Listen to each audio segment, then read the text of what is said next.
2025년 11월 미국 워싱턴 백악관 팩트시트 공개가 14일째 지연되고 있다는 보도가 흘러나왔습니다. 내부 갈등이 벌어지고 있다는 관측이 제기됐죠. 그러나 그 갈등의 핵심에 한국의 핵추진 잠수함 설계 도면이 자리하고 있었다는 사실은 당시 대부분의 전문가들조차 예측하지 못했습니다. 미 국방부 기술평가국이 작성한 내부 보고서에는 기존 핵잠과 다른 구조, 기존 모델보다 30% 이상 조용한 것으로 분석된 추진체, 그리고 3년에서 4년 내 실전 배치 가능성이 명시돼 있었습니다. 일부 군사 전문가들은 이 정도 설계 완성도는 미국, 영국, 프랑스와 동일급으로 보인다고 평가했습니다. 만약 이 분석이 사실이라면 미국의 핵잠 수출 규제 체계가 흔들리고 동아시아 해양 균형이 재편되며 일본과 호주가 미국에 요구해온 다수 군사협정이 일시의 의미를 잃게 됩니다. 미국이 일본에게 허용했던 재처리 권한 37년간 27번 연기된 일본 로카쇼무라 시설과 비교하면 한국이 6개월 전 부산에서 보여준 설계 공개는 정확히 반대 방향의 충격적 결과를 의미합니다. 그런데 이 모든 사건을 처음부터 불가능하다고 단정했던 한 남자가 있습니다. 그리고 바로 그가, 한국을 가장 의심하던 그가 가장 먼저 한국 기술의 진짜 의미를 깨닫게 됩니다. 저는 에드워드 헤일입니다. 미 국방부 해군전력평가국 부국장으로 30년간 아시아 전력 분석을 맡아왔습니다. 제 책상엔 언제나 동아시아 기술 격차 보고서가 놓여 있었죠. 그날도 평소와 다름없었습니다. 2025년 12월 2일 아침 8시 40분, 펜타곤 지하 3층 브리핑룸. 저는 둥근 테이블에 앉아 한화오션의 미래형 잠수함 모델이 첨부된 보고서를 펼쳤습니다. 처음엔 비웃음이 나왔습니다. 이건 디젤 잠수함 모형이지 핵잠 설계라고요? 저는 코웃음을 쳤습니다. 그러나 기술 장교가 페이지를 넘기자 회의실 분위기는 급격히 바뀌었습니다. 배수량 7,000톤급, 20기의 수직 발사관, 림구동 펌프젯, 고속 항해형 선체 비율. 제 손끝이 떨렸습니다. 가장 먼저 눈에 들어온 문장은 이거였습니다. 해당 모델은 단순 전시 모형이 아니라 실제 조립 가능한 완성 설계 기반으로 판단됨. 클레어 로웰이 조심스레 말했습니다. 부국장님, 한국이 정말 이걸 완성했다면 일본이나 호주의 계획은 무효가 됩니다. 저는 즉시 반박했습니다. 아니다. 한국은 이런 기술이 없다. 이건 과장된 해석이야. 그 순간 엔지니어 박준이 조용히 말했습니다. 부국장님, 이 선체 비율은 디젤 잠수함에서는 의미가 없습니다. 이건 핵추진용입니다. 제 표정은 얼어붙었습니다. 왜 그랬을까요? 제겐 한국에 대한 뿌리 깊은 편견이 있었습니다. 1997년, 제가 젊은 해군 장교였을 때입니다. 동아시아 합동훈련을 준비하며 한국의 예비 데이터를 전달받았는데 번역 오류와 미군 내부 전달 착오가 겹쳤습니다. 저는 한국이 자료를 제대로 만들지 못했다고 오해했죠. 그때 일본 측 장교들이 말했습니다. 한국은 아직 조선, 군사기술에서 우리를 따라오지 못한다고요. 그 편견은 30년 가까이 제 안에 자리 잡았습니다. 그래서 저는 한국을 향해 언제나 단호했습니다. 한국. 조선 능력은 인정하지만 핵추진 기술은 없다. 절대 없다. 그게 제 믿음이었습니다. 그런데 지금 제 앞에 놓인 보고서는 그 모든 확신을 흔들고 있었습니다. 회의실을 나서면서 제 머릿속엔 한 가지 질문만 맴돌았습니다. 한국이 정말 이걸 만들 수 있단 말인가? 그동안 내가 뭘 놓치고 있었던 거지? 저는 부산 전시회 당시의 사진과 영상을 다시 검토하기 시작했습니다. 처음엔 한국의 과장된 마케팅으로만 여겼던 것들이 이제 다르게 보이기 시작했습니다. 확대된 사진 속 디테일들이 제 신념을 한 조각씩 부숴가고 있었습니다. 일반 디젤 잠수함에는 존재하지 않는 비율, 미 해군 고급형과 유사한 펌프젯 형태, 사양표에 반복되는 단어 비공개, 선체 공면의 이상한 매끄러움. 제가 30년 동안 쌓아온 확신이 무너지기 시작했습니다. 그때 박준이 또 다른 사실을 제시했습니다. 도산 안창호급 연료전지 효율은 이미 독일 기술을 넘어섰습니다. 한국은 연료전지 잠수함 분야에서 세계 최초로 실전 배치를 했습니다. 클레어가 덧붙였습니다. 소형 모듈 원자로 기술 도요. 세계 첫 표준 설계 인가를 받은 국가가 한국입니다. 순간 제 머릿속에서 오랫동안 붙잡고 있던 편견의 벽에 균열이 생겼습니다. 저는 묻고 싶었습니다. 그렇다면 우리가 그동안 본 게 전부 착각이었다는 건가? 하지만 자존심 때문에 입을 열지 못했습니다. 그날 밤 저는 사무실에 홀로 남아 창밖을 바라봤습니다. 워싱턴 DC의 야경이 내려다 보였죠. 멀리 한국 대사관 건물이 조용히 불을 밝히고 있었습니다. 제 평생 신념이 무너지고 있었습니다. 한국이 미국을 능가하는 기술 강국? 세계 해양 질서가 움직인다? 이게 정말 현실인가? 이틀 뒤, 제 책상 위에 또 하나의 두꺼운 보고서가 올려졌습니다. 표지엔 이렇게 적혀 있었습니다. K형 핵추진 시스템 기술 평가 가칭. 저는 첫 장을 펼쳤습니다. 기존 핵잠과 한국형 설계로 추정되는 시스템이 나란히 비교돼 있었습니다. 왼쪽엔 익숙한 구조가 보였죠. 원자로, 증기 발생기, 터빈, 기어박스, 추진기. 미국과 영국, 러시아가 70년 동안 써온 방식이었습니다. 그러나 오른쪽 그림은 전혀 달랐습니다. 원자로 옆에 소형 모듈형 구조물이 하나 놓여 있고 그곳에서 바로 연료전지 시스템과 전기 모터로 이어지는 단순한 선. 저는 눈살을 찌푸렸습니다. 잠수함에 전기차 방식을 넣었다는 건가? 보고서엔 이렇게 적혀 있었습니다. 한국은 소형 모듈 원자로를 활용해 고온 수전해로 수소를 생산하고 그 수소를 연료전지에 투입해 전기를 생산하는 방식으로 추진 시스템을 구성한 것으로 추정됨. 박준이 담담하게 설명했습니다. 부국장님, 이 구조의 핵심은 소음입니다. 터빈, 감속기어, 순환 펌프에서 발생하던 기계 소음이 거의 사라집니다. 클레어가 보고서의 한 줄을 짚었습니다. 예상 소음 수준, 기존 디젤 잠수함 이하, 특정 영역에선 자연 해양 소음에 파묻힐 가능성. 제 표정이 굳어졌습니다. 핵잠수함이 디젤 잠수함보다 조용하다. 이 문장은 제가 30년 동안 믿어온 모든 원칙을 뒤흔드는 말이었습니다. 제 가슴 어딘가가 묵직하게 내려앉는 것 같았습니다.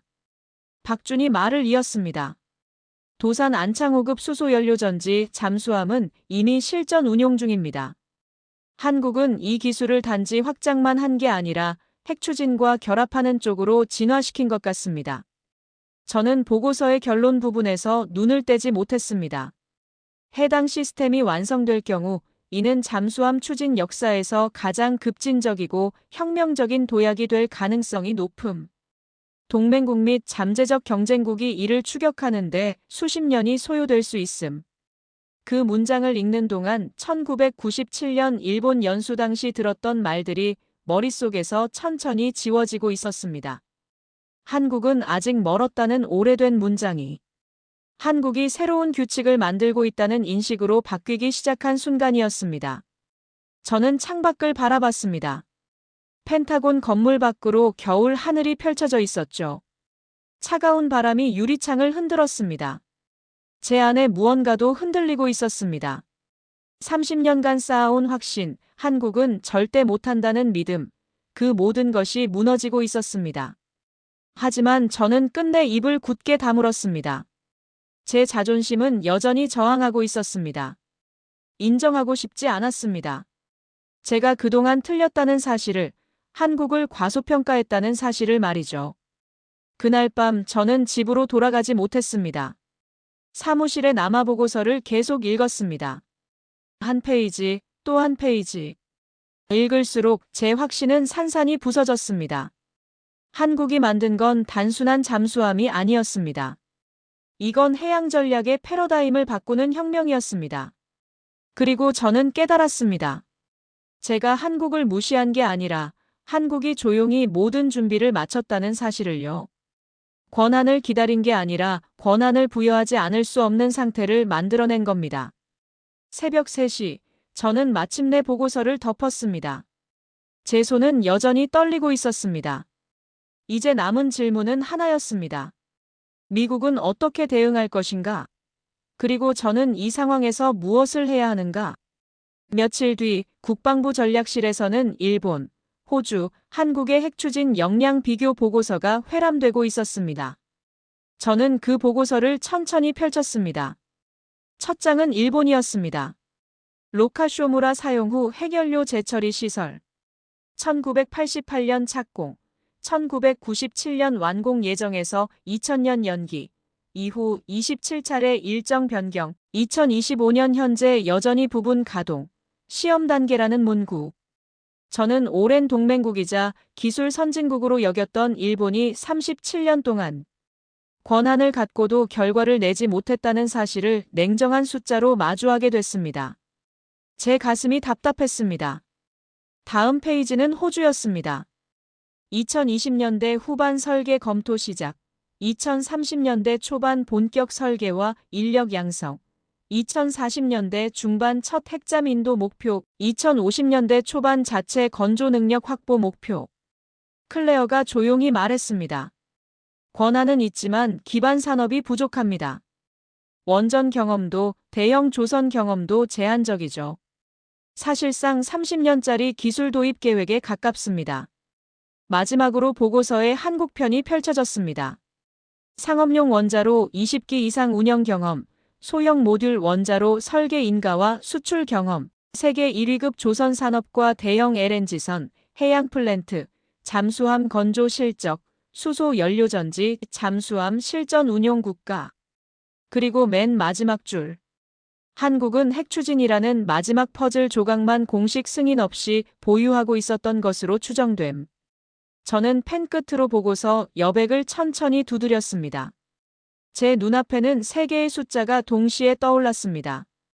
일본 37년, 호주 30년, 한국 6개월 전 부산 전시회에서 이미 설계 공개.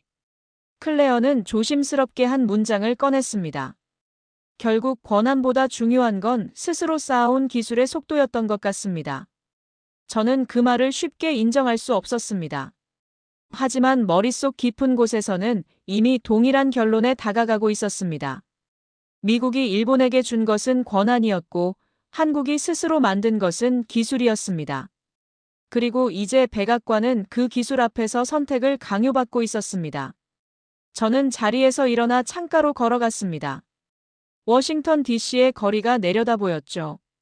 사람들이 분주히 오가고 있었습니다. 평범한 일상이 흘러가고 있었습니다. 하지만 이 건물 안에서는 세계 해양 질서를 바꿀 결정이 내려지고 있었습니다. 박준이 제 옆으로 다가왔습니다. 부국장님, 이건 단순히 기술의 문제가 아닙니다. 동맹의 무게 중심이 이동하고 있는 겁니다. 저는 고개를 끄덕였습니다. 그의 말이 맞았습니다. 1950년대 한국은 미국에게 100% 의존하던 국가였습니다. 그러나 2025년 지금 미국은 한국의 기술과 공급망에 결정적으로 의존하는 국가가 되었습니다. 반도체, 배터리, 조선, 디스플레이. 한국 없이는 미국의 첨단 산업이 돌아가지 않습니다. 저는 깊은 한숨을 내쉬었습니다. 제가 30년 가까이 후발국이라 치부했던 국가가 실제로는 조용히 모든 퍼즐을 모으고 있었던 겁니다. 그 퍼즐이 맞춰졌을 때 미국이 할 수 있었던 일은 그저 승인 도장을 찍는 것뿐이었습니다. 클레어가 보고서의 한 부분을 가리켰습니다. 부국장님, 이 부분 보세요. 한국의 조선 산업은 전 세계 선박 발주량의 40% 이상을 차지합니다. LNG 운반선은 거의 독점 수준이죠. 이런 산업 기반 위에 핵추진 기술이 더해진다면 그 파급력은 상상 이상입니다. 저는 고개를 저었습니다. 아직도 믿기지 않았습니다. 하지만 숫자는 거짓말을 하지 않았습니다. 사실은 명확했습니다. 한국은 이미 준비를 끝냈고 미국은 그 사실을 뒤늦게 깨달은 겁니다. 그날 저녁 저는 백악관 상황실로 향했습니다. 14일간의 전쟁이 시작되려 하고 있었습니다. 팩트시트를 둘러싼 치열한 공방이 펼쳐질 거라는 걸 저는 이미 알고 있었습니다. 그리고 그 한가운데 제가 서 있게 될 거라는 것도요. 2025년 11월 첫째 주, 백악관 상황실. 트럼프 대통령의 SNS 계정에는 대한민국 핵잠수함 건조 승인이라는 문장이 올라간 지 이미 나흘째였습니다. 그러나 공식 팩트시트는 여전히 공개되지 않고 있었습니다. 저는 상황실 뒤편에 서서 이 광경을 지켜보고 있었습니다. 책상 위에는 여러 버전의 초안이 뒤섞여 놓여 있었죠. 국방장관은 굵은 펜으로 한 문장을 가리키고 있었습니다. 미국은 한국의 평화적 목적을 위한 우라늄 농축 및 사용 후 핵연료 재처리 과정을 지원한다. 그는 고개를 저었습니다. 이 문장은 너무 위험합니다. 평화적이라는 표현만으로는 모호합니다. 군사적 활용을 명확히 배제하는 문구가 필요합니다. 반대편에 앉아있던 국무장관이 맞받았습니다. 군사적 활용 배제 문구를 넣으면 한국은 서명하지 않을 겁니다. 이미 한국 측 입장은 분명했습니다. 클레어가 제 옆에서 낮은 목소리로 말했습니다. 부국장님, 만약 우리가 군사 배제 조건을 넣어서 한국이 독자 노선으로 간다면 그때는 미국이 완전히 통제권을 잃는 거 아닐까요? 그때 CIA 국장이 보고서를 펼쳤습니다. 한국은 승인 여부와 무관하게 독자적인 핵추진 잠수함 개발을 5년 안에 완성할 능력이 있음. 정적이 흘렀습니다. 우리가 거부하면 어떻게 되나? 대통령의 질문이 이어졌습니다. CIA 국장이 짧게 답했습니다. 한국은 독자 개발로 갑니다. 그 순간부터 우리 정보와 기술 영향력은 크게 줄어들 겁니다. 국방장관은 여전히 손을 들었습니다.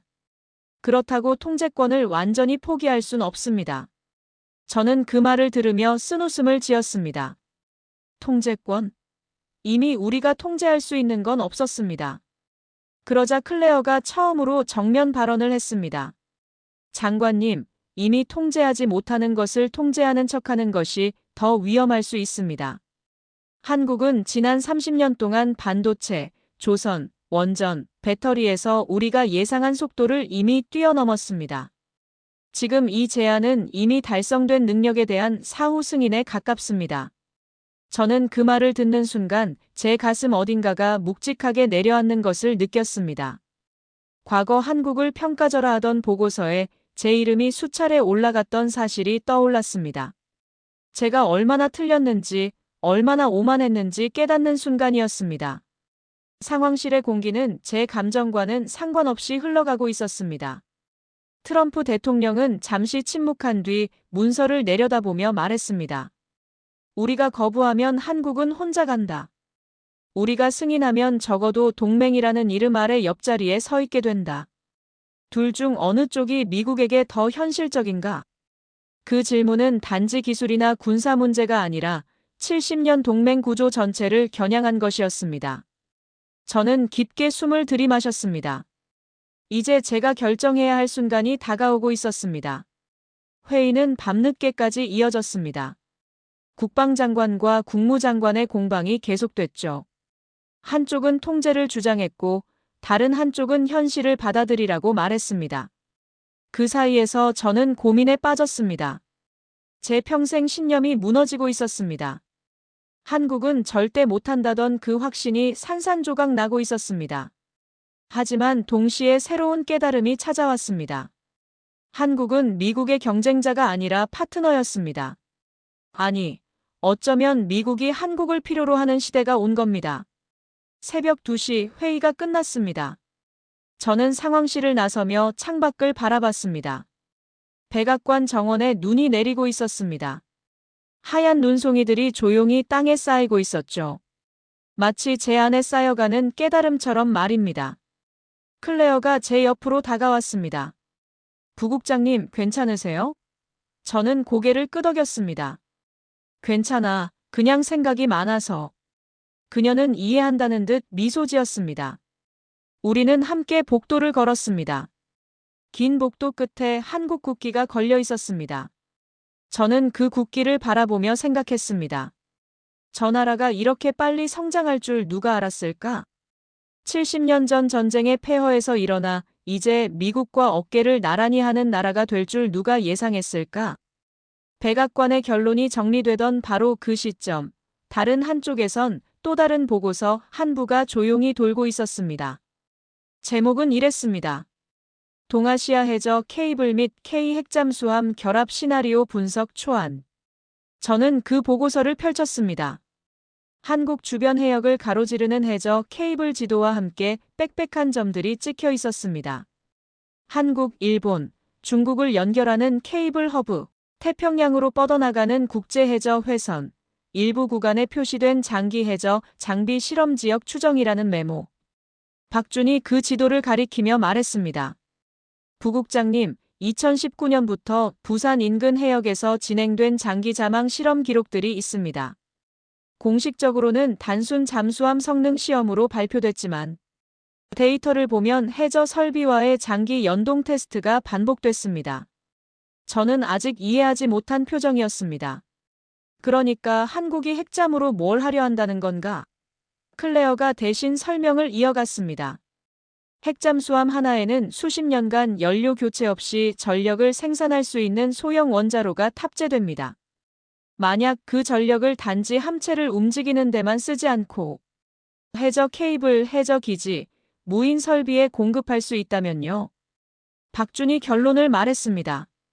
바다 밑에 보이지 않는 전력과 데이터 네트워크를 형성할 수 있습니다. 해저 케이블을 통해 흐르는 데이터의 흐름을 감시하고 필요할 경우 우회와 차단까지 기술적으로 가능해집니다. 저는 지도를 한참 동안 내려다보았습니다. 보고서 마지막 장엔 이런 문장이 적혀 있었습니다.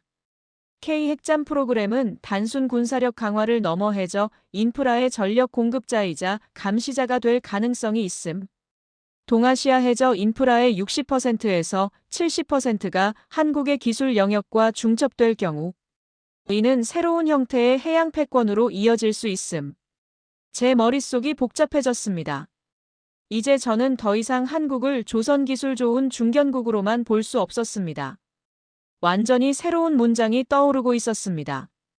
지상에서의 동맹, 해상에서의 우위, 그리고 해저에서의 지배력. 이 세 축이 동시에 움직이고 있다. 그때 중국 외교부의 긴급 성명이 발표됐다는 보고가 들어왔습니다. 한국의 핵잠수함 개발은 영내 안보를 위협하는 중대한 도발 행위이다. 저는 그 성명이야말로 중국이 이 상황을 얼마나 심각하게 받아들이고 있는지 보여주는 반증처럼 느껴졌습니다. 박준이 추가 자료를 펼쳤습니다. 부국장님, 이 부분도 보세요. 한국은 이미 해저 케이블 부설 기술에서도 세계 최고 수준입니다. 대형 케이블 부설선을 자체 건조할 수 있는 나라는 몇 안 됩니다. 여기에 핵잠 기술이 더해지면 해저 인프라 전체를 장악할 수 있습니다. 저는 깊은 한숨을 내쉬었습니다. 이건 단순한 군사 문제가 아니었습니다. 경제, 안보, 정보, 에너지 모든 것이 얽혀 있었습니다. 한국은 조용히 모든 카드를 모으고 있었고 이제 그 카드를 펼칠 준비를 하고 있었습니다. 클레어가 말했습니다. 부국장님, 우리가 지금 목격하고 있는 건 새로운 형태의 패권 이동입니다. 과거엔 항공모함과 전투기가 패권의 상징이었죠. 하지만 이제는 해저 케이블, 데이터, 전력망이 새로운 전장이 되고 있습니다. 그리고 한국은 그 전장에서 선두에 서 있습니다. 저는 지도를 다시 바라봤습니다. 한국 주변으로 뻗어나가는 수많은 선들이 보였습니다. 그 선들은 단순한 케이블이 아니었습니다. 미래의 권력이었고 영향력이었고 지배력이었습니다. 그날 밤 저는 호텔방에 돌아와 창밖을 바라봤습니다. 워싱턴 DC의 야경이 반짝이고 있었죠. 저 멀리 포토맥 강이 흐르고 있었습니다. 물은 언제나 흐릅니다. 보이지 않는 곳에서 조용히 하지만 멈추지 않고 말이죠. 한국도 그랬습니다. 보이지 않는 곳에서 조용히 하지만 멈추지 않고 준비해왔습니다. 그리고 이제 그 준비가 결실을 맺으려 하고 있었습니다. 저는 더 이상 그것을 막을 수 없다는 걸 알고 있었습니다. 팩트시트 최종본이 마침내 백악관에서 승인됐을 때 문서 안의 문장은 처음과는 많이 달라져 있었습니다. 미국은 한국의 평화적 목적을 위한 우라늄 농축 및 사용 후 핵연료 재처리로 이어질 과정을 지원한다. 국방부가 끝까지 요구했던 군사적 활용 배제 문구는 결국 들어가지 못했습니다. 저는 그 문장을 천천히 읽었습니다. 한때 제가 한국은 아직 멀었다고 썼던 보고서의 문장들은 이제 완전히 무력해지고 있었습니다. 클레어는 조용히 말했습니다. 이건 승인이라기보다 이미 현실이 되어버린 것을 뒤늦게 인정한 문장에 가깝습니다. 박주는 한 발 더 나아가 말했습니다. 미국이 한국을 키웠습니다. 하지만 이제 그 한국이 미국의 전략을 지탱하는 기둥 가운데 하나가 된 겁니다. 저는 그 말에서 눈을 떼지 못했습니다. 제 머릿속에는 1950년대의 흑백 사진들이 떠올랐습니다. 전쟁 직후 폐허가 된 도시, 미군 군용 트럭에서 내리던 구호물자, 1인당 GDP 100달러도 채 안 되던 시절의 통계들. 그리고 그 옆에 현재의 숫자들이 겹쳐졌습니다. 세계 10위권 경제 규모, 반도체, 조선, 디스플레이, 배터리의 핵심 공급국, 소형 모듈 원자로, 수소연료 전지, 잠수함 기술에서 선두권으로 평가받는 나라. 보고서 한 귀퉁이에는 이런 문장이 적혀 있었습니다. 1953년 한국은 미국에게 100% 의존하던 국가였다. 2025년 미국은 한국의 기술과 공급망에 결정적으로 의존하는 국가가 되었다. 동맹의 무게중심은 더 이상 단방향이 아니다. 저는 한동안 아무 말도 하지 못했습니다. 제가 30년 가까이 후발국이라 치부했던 국가가 실제로는 조용히 모든 퍼즐을 모으고 있었던 사실. 그 퍼즐이 맞춰졌을 때 미국이 할 수 있었던 일은 그저 승인 도장을 찍는 것뿐이었다는 현실. 저는 처음으로 보고서에 이런 문장을 남겼습니다. 한국은 권한을 기다린 것이 아니라 권한을 부여하지 않을 수 없는 상태를 만들어낸 것으로 평가됨. 클레어는 그 문장을 읽고 고개를 끄덕였습니다. 박준 역시 미묘한 표정으로 그 문장을 오래 바라보았습니다. 어느새 제 시선은 많은 것이 달라져 있었습니다. 처음 저에게 한국은 과대평가된 중견국이었습니다. 그러나 이제 저에게 한국은 미국이 함부로 이룰 수 없는, 그리고 어쩌면 언젠가 미국이 먼저 설득해야 하는 파트너로 바뀌어 있었습니다. 창밖으로 워싱턴 DC의 저녁 하늘이 내려앉고 있었습니다. 멀리 한국 대사관 건물이 조용히 불을 밝히고 있었습니다. 언젠가 그 건물 안에서 미국과 한국의 미래를 가르는 문장이 또 한 번 만들어질지도 모른다는 생각이 제 머리를 스쳤습니다. 저는 자리에서 일어나 창가로 걸어갔습니다. 저녁 노을이 하늘을 붉게 물들이고 있었죠. 아름다운 광경이었습니다. 하지만 제 마음은 복잡했습니다. 제 평생 신념이 무너진 자리에 새로운 깨달음이 자라나고 있었습니다. 한국은 더 이상 우리가 보호해야 할 나라가 아니었습니다. 함께 미래를 만들어가야 할 동반자였습니다. 아니, 어쩌면 우리가 배워야 할 선생이 될지도 모릅니다. 1997년 그날, 제가 한국 자료를 보며 코웃음 쳤던 그 순간이 떠올랐습니다. 얼마나 오만했는지, 얼마나 편견에 사로잡혀 있었는지. 그 모든 것이 부끄러웠습니다. 하지만 동시에 감사했습니다. 한국이 제 편견을 깨뜨려준 것에 대해, 제게 새로운 시각을 열어준 것에 대해. 때로는 무너져야 다시 세울 수 있습니다. 제 신념이 무너진 자리에 더 단단한 이해가 자라나고 있었습니다. 그날 밤 저는 펜타곤 사무실에 홀로 남았습니다. 책상 위엔 수많은 보고서가 쌓여 있었죠. 한국에 관한 모든 자료들이었습니다. 저는 천천히 그 자료들을 다시 펼쳤습니다. 30년 전 제가 작성했던 보고서가 있었습니다.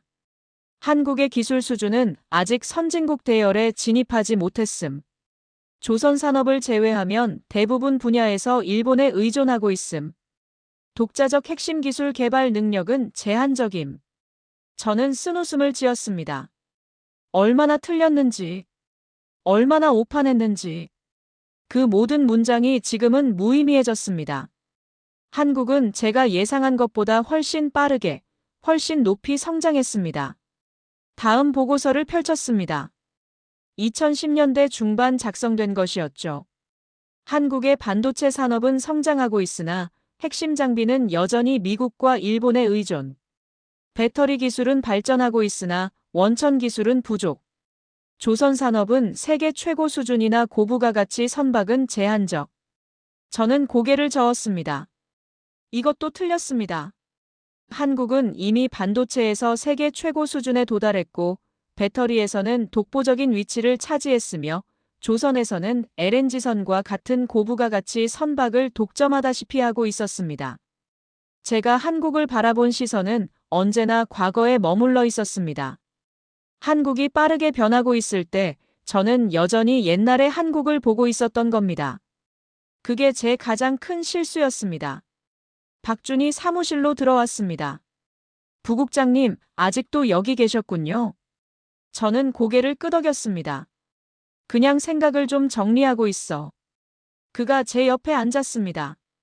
부국장님, 제가 한 가지 말씀드려도 될까요? 저는 고개를 끄덕였습니다. 그가 말했습니다. 부국장님이 한국을 과소평가한 건 부국장님만의 잘못이 아닙니다. 미국 전체가 그랬으니까요.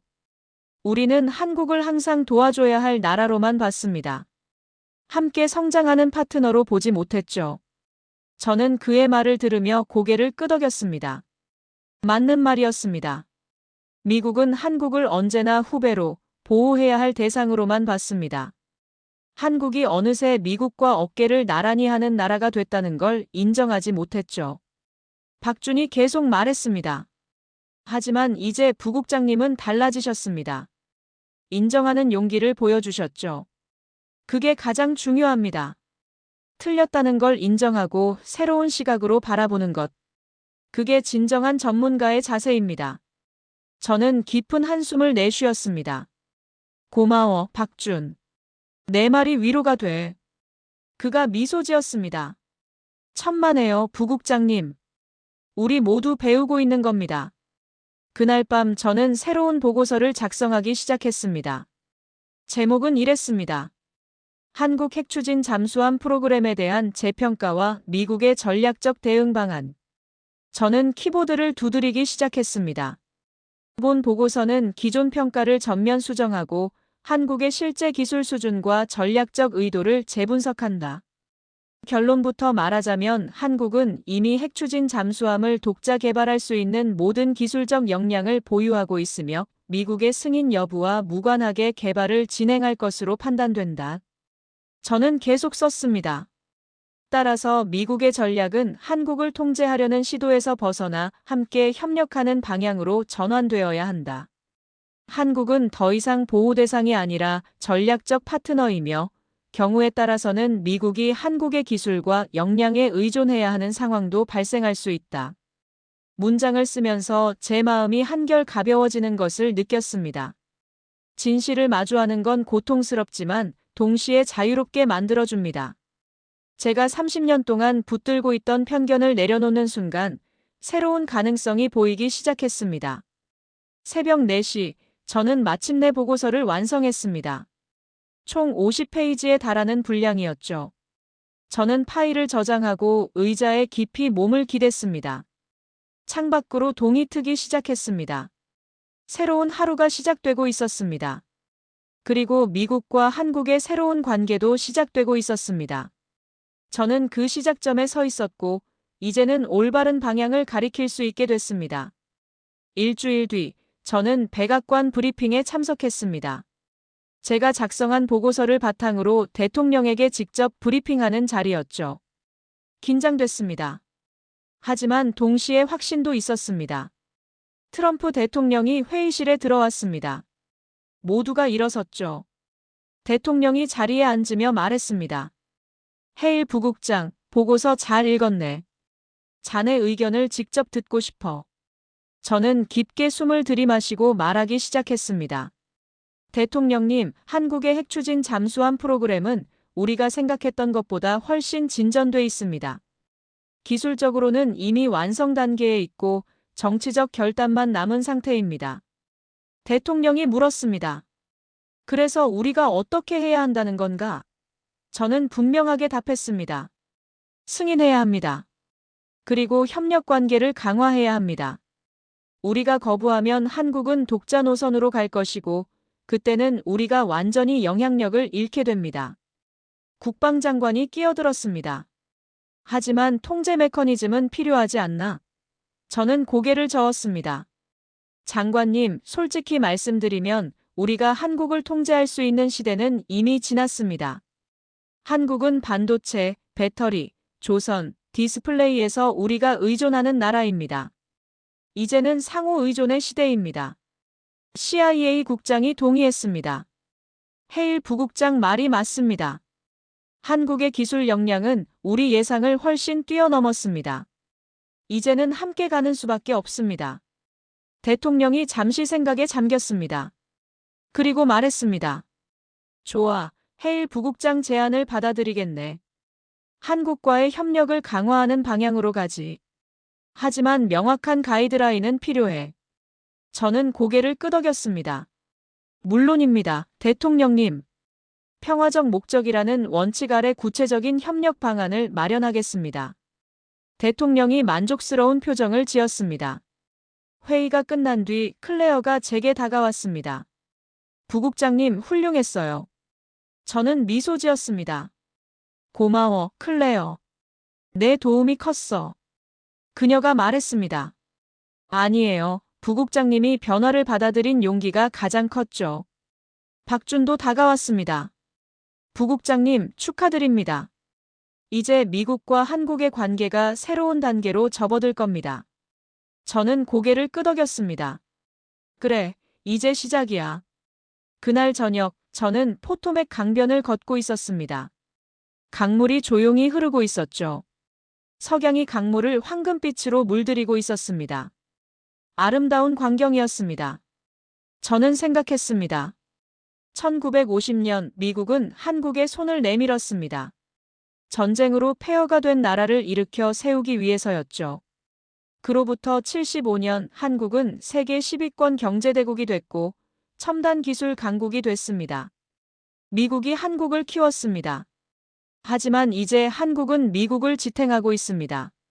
반도체 없이는 미국의 첨단 산업이 돌아가지 않습니다. 배터리 없이는 전기차 혁명이 불가능합니다. 조선 기술 없이는 LNG 운송이 어렵습니다. 동맹의 무게 중심이 이동했습니다. 더 이상 일방적인 관계가 아닙니다. 서로가 서로를 필요로 하는 진정한 파트너십이 됐습니다. 그게 바로 제가 깨달은 진실이었습니다. 강변 벤치에 앉아 저는 하늘을 올려다봤습니다. 별들이 하나둘 떠오르고 있었습니다. 저 별들처럼 한국도 빛나고 있었습니다. 조용히 하지만 분명하게. 제 휴대폰이 울렸습니다. 클레어에게서 온 메시지였죠. 부국장님, 한국 대사관에서 감사 인사가 왔어요. 협력에 대한 기대감을 표명했답니다. 저는 미소 지으며 답장을 보냈습니다. 좋은 소식이네. 함께 잘 만들어가자.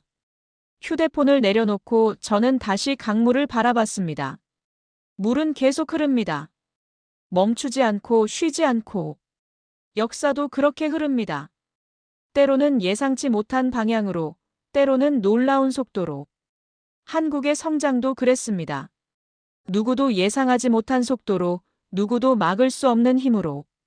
그리고 이제 그 흐름은 세계 해양 질서를 바꾸려 하고 있습니다. 저는 자리에서 일어났습니다. 이제 돌아갈 시간이었죠. 하지만 제 마음은 가벼웠습니다. 30년 동안 짊어진 편견의 무게를 내려놓았기 때문입니다. 진실을 마주한 자유로움이 있었습니다. 걸어가면서 저는 생각했습니다. 핵잠수함 한 척의 설계도에서 시작된 이 변화는 어디까지 이어질까? 지금 이 순간에도 부산 어딘가에서는 강철과 전선과 연료전지가 얽힌 거대한 구조물이 조용히 형태를 갖춰가고 있을 겁니다. 그리고 그 잠수함이 처음 바닷속으로 미끄러져 들어가는 날, 세계는 한 가지 사실을 다시 확인하게 될 겁니다. 미국이 한국을 키웠다. 그리고 이제 한국은 미국을 지탱한다. 동맹은 이렇게 진화하는 겁니다. 저는 택시를 잡아타고 집으로 향했습니다. 창밖으로 워싱턴 DC의 야경이 스쳐 지나갔습니다. 불빛들이 반짝이고 있었죠. 저 불빛 하나하나가 누군가의 삶이고 누군가의 꿈입니다. 한국에도 똑같은 불빛들이 있을 겁니다. 서울에도 부산에도 그 어딘가에서도. 사람들이 살아가고 꿈꾸고 미래를 만들어가고 있을 겁니다. 그 미래 속에 핵잠수함도 있고 새로운 동맹 관계도 있을 겁니다. 집에 도착해 저는 서재로 들어갔습니다. 책상 위엔 아직도 보고서들이 쌓여 있었죠. 저는 그중 하나를 집어들었습니다. 제가 30년 전에 쓴 보고서였습니다. 마지막 페이지를 펼쳤습니다. 그리고 펜을 들어 한 줄을 그었습니다. 그 위에 새로운 문장을 적었습니다. 이 평가는 완전히 틀렸다. 한국은 우리 예상을 훨씬 뛰어넘었다. 우리는 배워야 한다. 인정하고 협력하고 함께 성장해야 한다. 저는 펜을 내려놓고 미소 지었습니다. 이제 시작입니다. 새로운 관계, 새로운 미래. 그 모든 것이 지금부터 만들어질 겁니다. 그리고 저는 그 과정의 일부가 될 겁니다. 창밖으로 달이 떠올랐습니다. 환한 보름달이었죠. 저 달은 한국에서도 똑같이 보일 겁니다. 같은 하늘, 같은 달, 다른 땅에 서 있지만 우리는 함께 미래를 바라보고 있습니다. 미국이 한국을 키웠다. 그리고 이제 한국은 미국을 지탱한다. 이게 제가 배운 가장 중요한 교훈입니다. 동맹은 일방통행이 아닙니다. 서로 키우고 서로 지탱하는 겁니다. 그게 진정한 파트너십입니다. 저는 불을 끄고 침대에 누웠습니다. 오늘은 편히 잠들 수 있을 것 같았습니다. 30년 만에 처음으로 말이죠. 진실을 마주한 평화가 있었습니다.